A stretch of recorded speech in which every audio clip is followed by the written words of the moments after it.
할렐루야. 1월 12일 야곱의 우물입니다. 오늘도 예수 그리스도의 이름으로 허락하신 야곱의 우물 속에 흐르는 생수의 강물을 다 마실 수 있기를 주의 이름으로 기원합니다. 기도하겠습니다. 소가 없으면 구유는 깨끗하려니와 소의 힘으로 얻는 것이 많느니라.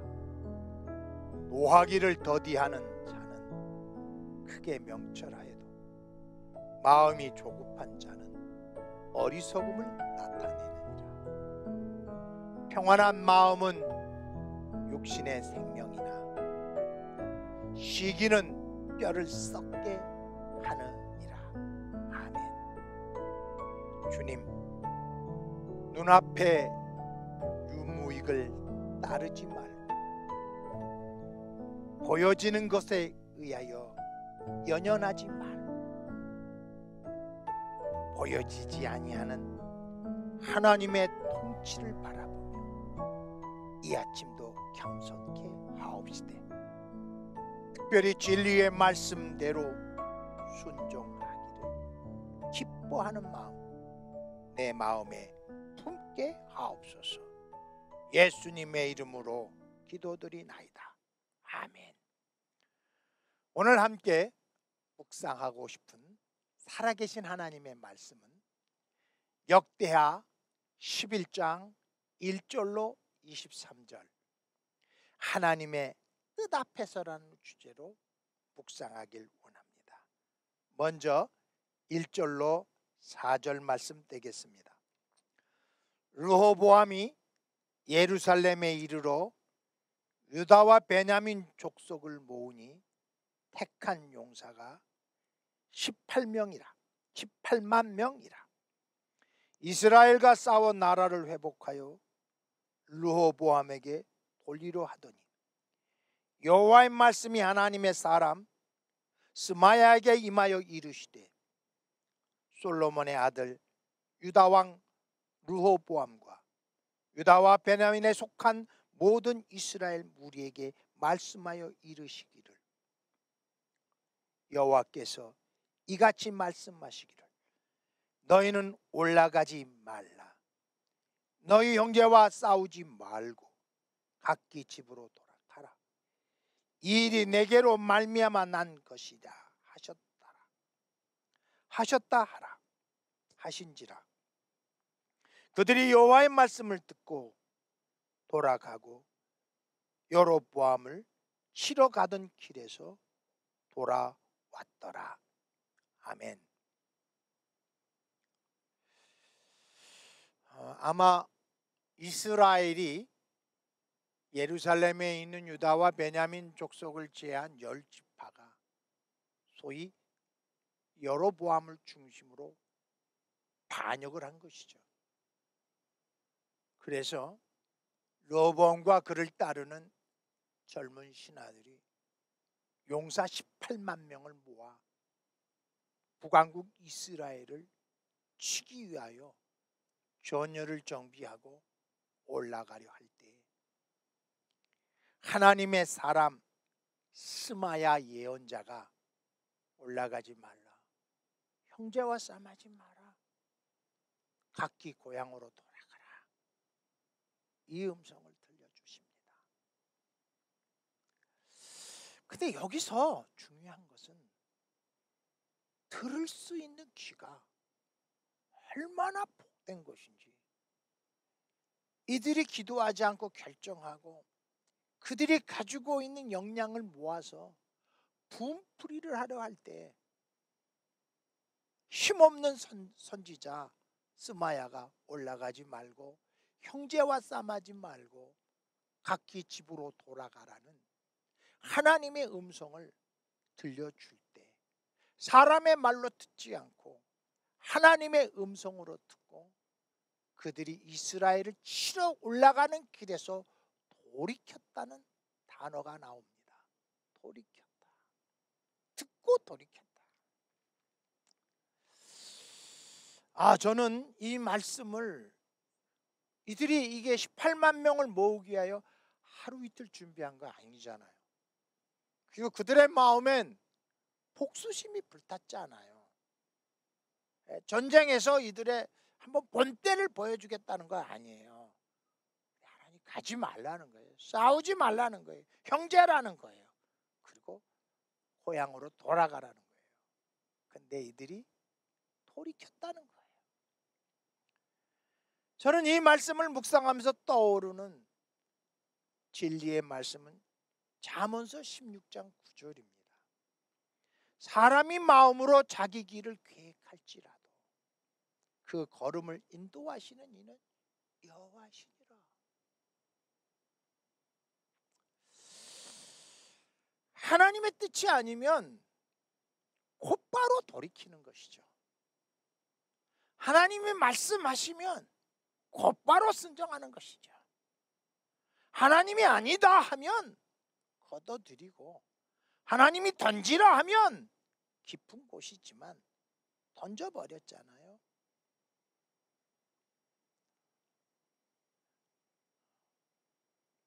(5절로) 12절 말씀입니다. 르호보암이 예루살렘에 살면서 유다 땅에 방비하는 성읍들을 건축하였으니 곧 베들레헴과 에담과 두고아와 벳술과 소고와 아둘림과 아둘람과 가두와 마세라와 십과 아도라임과 라기스와 아세기와 소라와 아얄론과 헤블론이니 다 유다와 베냐민 땅에 있어 견고한 성읍들이라. 르호보암이 그 방비하는 성읍들을 더욱 견고하게 하고 지휘관들을 그 가운데 두고 양식과 기름과 포도주를 저축하고 모든 성읍에 방패와 창을 두어 매우 강하게 하니라. 유다와 베냐민이 르호보암에게 속하였더라. 전쟁을 치르기 전에 유비무환이라 그랬잖아요. 네, 잘 준비하는 사람은 환란이 없다라는 것입니다. 전쟁하기 전에 먼저 자신의 내면 세계를 견고하게 세우는 일을 이 르호보암은 하기 시작합니다. 그래서 유다와 베냐민에 있는 모든 전초 기지들을 새롭게 재건축하고 강한 요새로 만들 뿐만 아니라 양식과 포도주와 물을 저축하고 그곳에 필요한 사람들을 재배치하는 모습을 봅니다.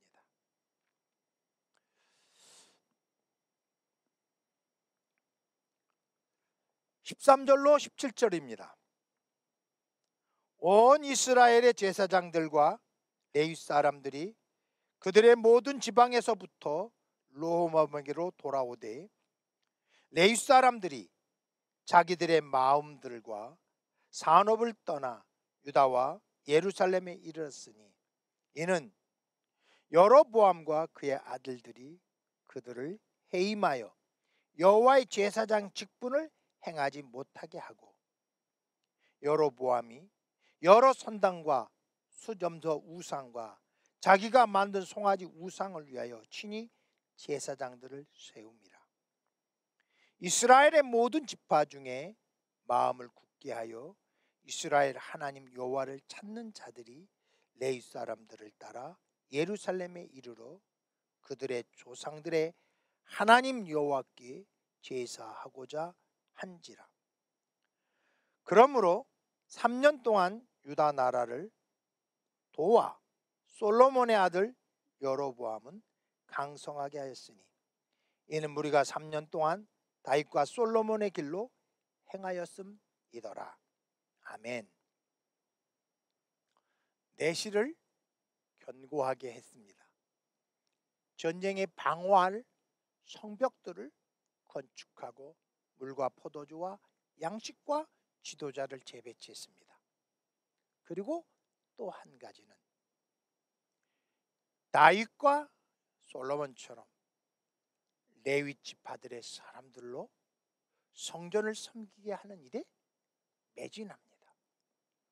반면 북왕국 이스라엘 여로보암은 송아지 우상, 염소 새끼 우상을 만들어 거기에다 제사를 드리게 하고 제사장들을 직위해제를 하니 남왕국 유다가 가지고 있는 믿음의 전승이 너무 아름다워 그들이 다 내려와서 예루살렘 성전에 이르러 하나님의 전을 받드는 사람들로 헌신 충성 봉사합니다. 그것이 3년 동안 그렇게 했대요.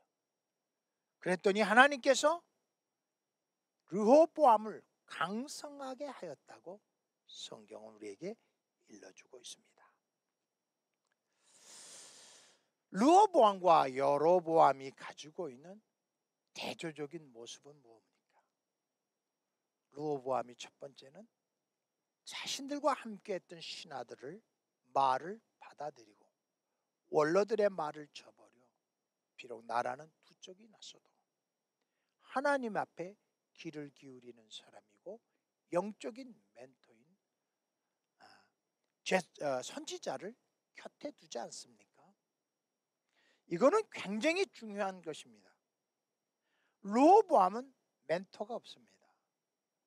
영적인 질서 필요 없습니다. 자기의 욕망과 욕구 충족을 위해서 우상을 만들고 제사를 드리고 그동안 영적으로 내려온 모든 질서를 파괴하고 제사장들을 다 파면을 시킵니다. 이때 이 르호보암은 아버지와 할아버지가 가지고 있는 믿음의 전성을 그대로 지킵니다.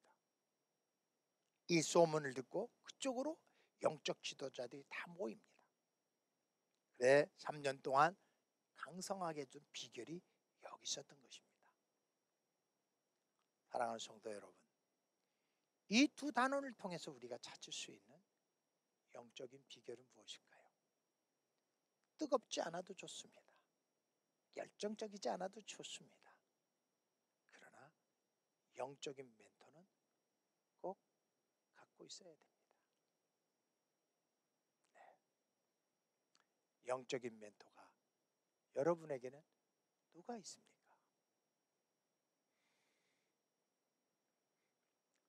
18절에서 23절입니다. 르호보암이 다윗의 아들 여리못의 딸 마할렛을 아내로 삼았으나 마할랏은 이사의 아들 엘리압의 딸 아비하일의 소생이라. 그가 아들들 곧 여우스와 스마리아와 사합을 낳았으며 그 후에 압살롬의 딸 마가에게 장가를 들었더니 그가 아비야와 앗대와 시사와 술로밋을 낳았더라.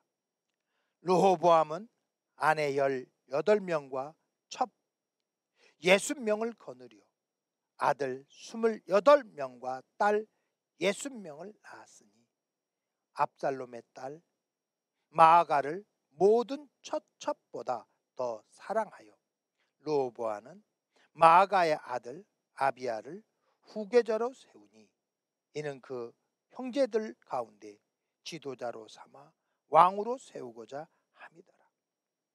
르호보암이 지혜롭게 행하여 그의 모든 아들들과 유다와 베냐민의 온 땅 모든 견고한 성읍에 흩어 살게 하고 양식을 후히 주고 아내를 많이 구하여 주었더라. 르호보암의 결혼 생활은 문란했던 것 같습니다. 딸이 60명이고 아들이 28명입니다. 한 여자에 만족지 못한 그 삶의 결과가 나중에는 어떻게 나타나는지 우리는 이 역대하를 통하여 잘 살펴보아야 합니다. 그 중에서 또 마아가 압살롬의 딸을 자기 그러니까 사촌 누이죠. 사랑해서 그를 더 사랑하고 그의 자식 아비야를 후계자로 삼습니다. 어떤 원칙이 없죠. 자기가 사랑하는 사람을 세우는 것입니다. 이것도 여러분들이 주지해야 될 것입니다. 그리고 그 28명의 아들들이 서로 물고 뜯는 장면을 보니 안 되겠다 싶어 이들을 지방에 있는 유다와 그 베냐민에 있는 모든 성으로 흩어지게 하고 그들을 그곳에 장으로 삼습니다. 그리고 아내를 많이 구해줬다고 이야기하고 있습니다. 마치 왕건이 아내를 많이 걸어 토들을 잠재줬던 결혼 정책처럼 말이죠. 자식들에게도 이러한 음란을 대물림하고 있습니다. 자, 여기서 우리가 찾을 수 있는 영적인 원리는 무엇일까요? 하나님이 왕성하게 하고 번성하게 하고 축복할 때 더 겸손해야 합니다. 네.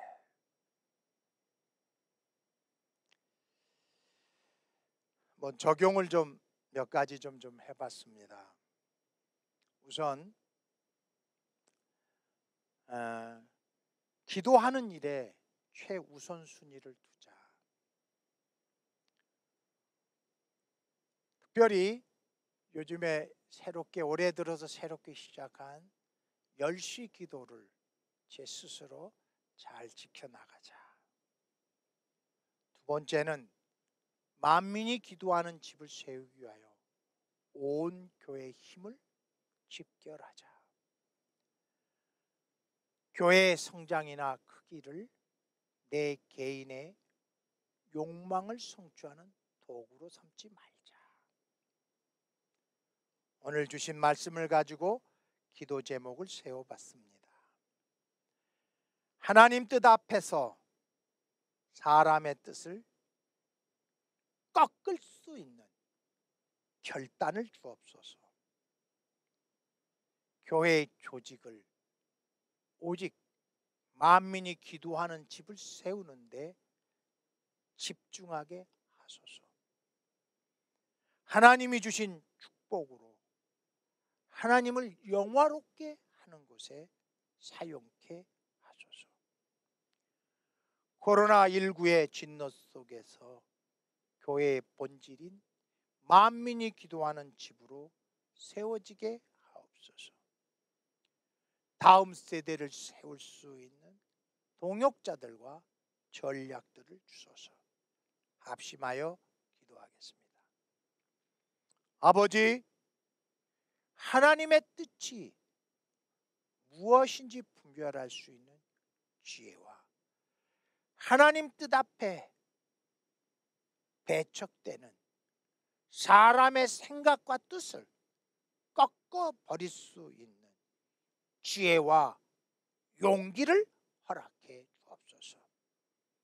항상 하나님의 뜻이 하늘에서 이룬 것 같이 내 심령 속에 먼저 일어날 수 있도록 강력한 은혜를 베풀어 주옵소서.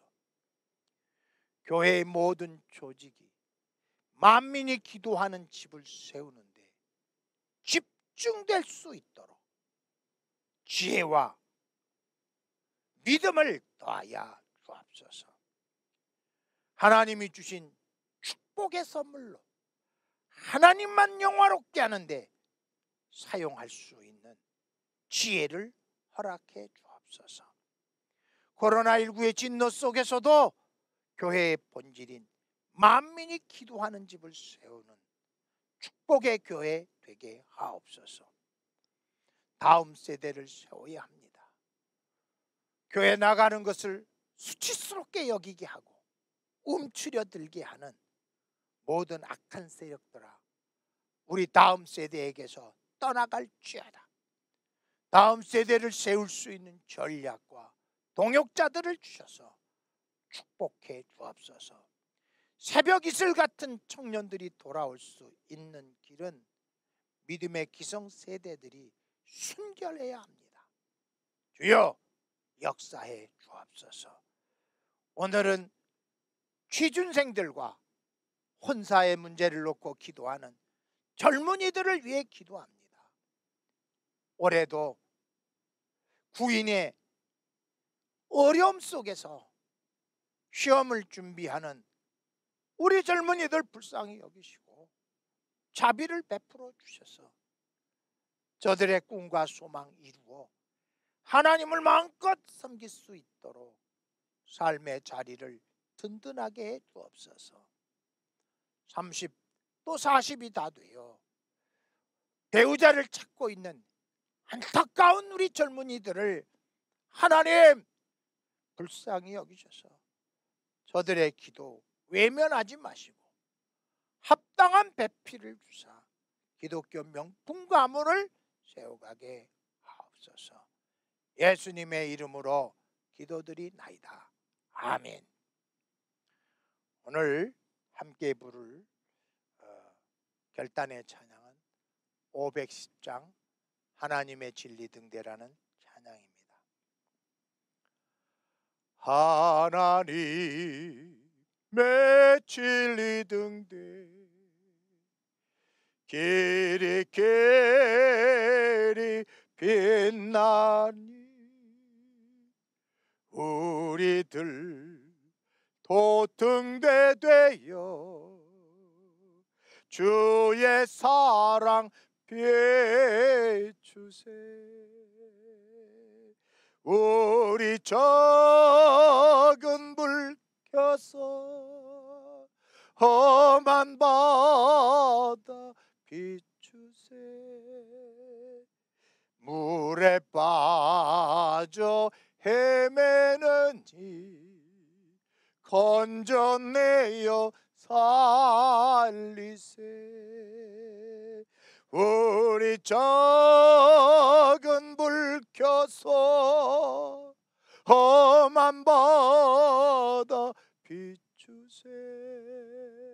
물에 빠져 헤매는 이 건져내어 살리세. 할렐루야.